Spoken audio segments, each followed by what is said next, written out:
नमस्कार जोहार बंधुरा এটা হচ্ছে বেহুলা নদী।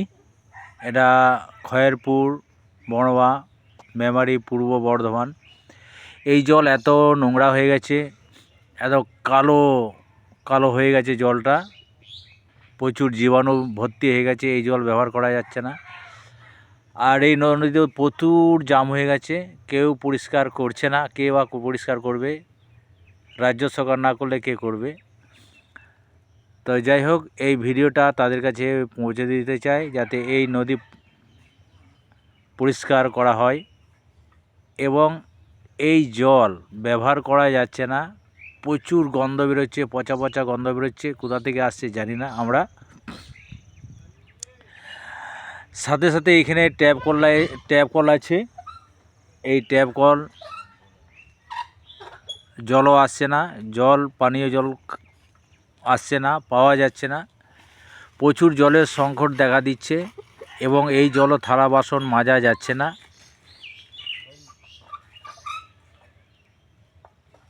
ওই ধারে দেখুন, মানে ধারটা যে জলটা গেছে, এই জলটা ওই যে ধার দিয়ে গেছে সেখানে কালো হয়ে গেছে।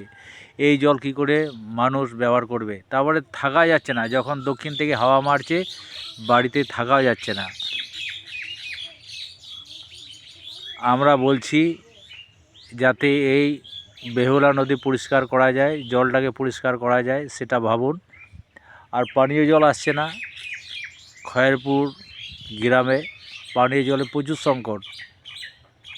তো এটা যাতে হয়, কল আছে জল নাই,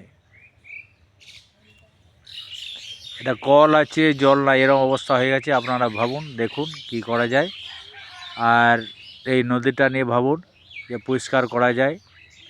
প্রচুর আবর্জনা হয়ে গেছে, প্রচুর জীবাণু তৈরি হয়ে গেছে। কোথা থেকে জলটা আসছে, এরকম কালো জল আমরা ভাবতে পারছি না।